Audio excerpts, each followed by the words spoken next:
Hi, so today we're going to be learning about how to add fractions with uneven denominators. So what you will be able to do as a student by the end of this lesson is add fractions with uneven denominators by finding the most common factor of the numbers in the denominator place. You'll be able to do so by using the correct order of operations of fractions. So the problem that we're going to be working with today is Jake wants to make a cake with two different recipes to gain a bigger portion of the cake. Jake needs to find a total fraction of the two amounts of milk in the recipes to ensure that he has the correct amount. One recipe calls for 2/5 cups of milk, and the other recipe calls for 1/2 cups of milk. In total, how many cups of milk will Jake need for the total recipe combination in order to produce the cake correctly? So the numbers that we're going to be working with are going to be 2/5 plus 1/2, as you can see right here. Okay. So we obviously don't know exactly what our answer is yet, but that's what we have to find. So we see that 2/5 plus 1/2, our denominator, which is our one on the bottom, is they're different. So we know that 5 and 2 by now are both prime, right? So to find our most common factor between 5 and 2, it's going to be most easy for us to multiply the two. So 5 times 2 equals 10, correct? So that's what we're going to do. We are going to, give me just a second. Okay. There's our 10s.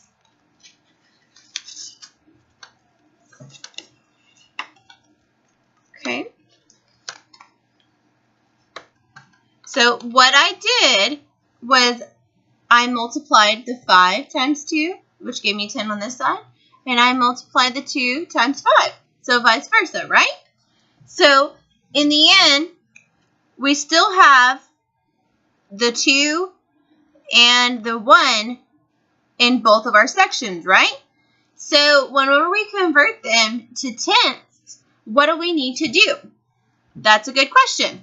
So what you do to the top, you always do to the bottom. So if you want to say that with me now, that's a rule to go by. What you do to the top in the fraction, when adding, you also do to the bottom. Okay? So keep that in your mind.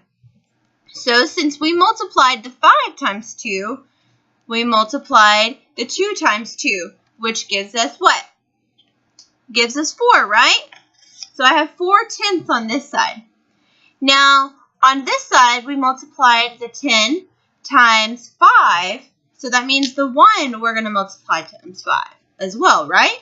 So 1 or any number times 1 is what? Itself, right? So we just have 5/10. So now this is where it gets really super easy peasy. We have 4/10 plus 5/10 equals our mystery number, right? So if we pull out our counting blocks just to see, let me scoot these up just a second, guys. I'll move them back for you so you can see. Okay, so I'm going to work on the 5/10 first.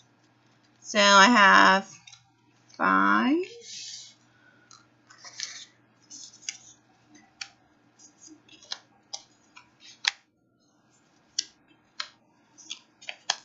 Okay, so all of these are one whole.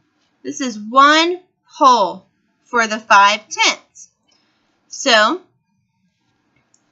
if you look at it like this, we had 1/2 before, right? And 1/2, you have 1 and you have 2. So we just expanded that first fraction, but it's the same thing. Okay? Same thing goes with these. 4/10 is 1 whole. Or it is a portion of 1 whole. Excuse me. Okay, so we have 4 for our numerator.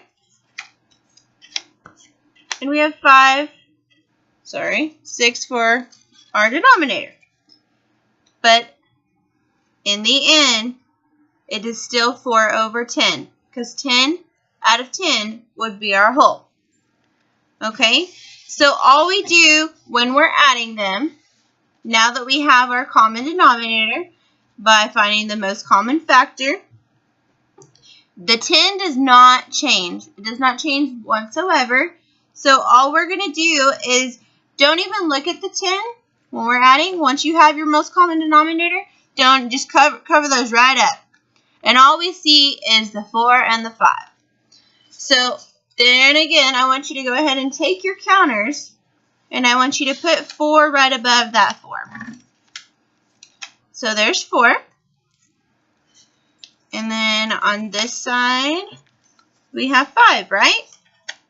2, 3, 4, and 5.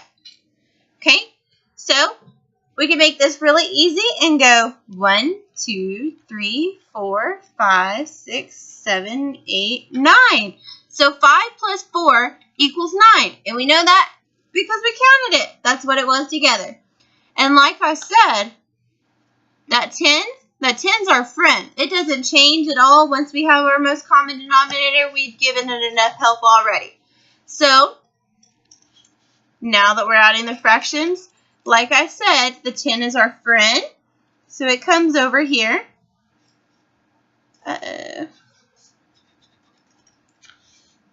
Okay, the 10 is our friend. So we bring the 10 along with us, right? Because we like to have friends tag along. And then we put our 9 on top. 9 on top. So in the end, we get an answer of 9/10. That's our answer. So it was super easy. Just remember your golden rule. You always, always, always, what you do to the bottom, you do to the top. And we never add without finding the most common denominator. Because 5 plus 2 and then 2 plus 3 gives us 3/7. But that's definitely nowhere near 9/10. They're not even equivalent. If we look at a piece of pie, you're definitely going to want the piece with 9/10 rather than the 3/7. I promise you. So I hope y'all had an awesome lesson today, and I hope you have learned a lot and you know the rules to adding fractions with unequal denominators. Y'all have a great day.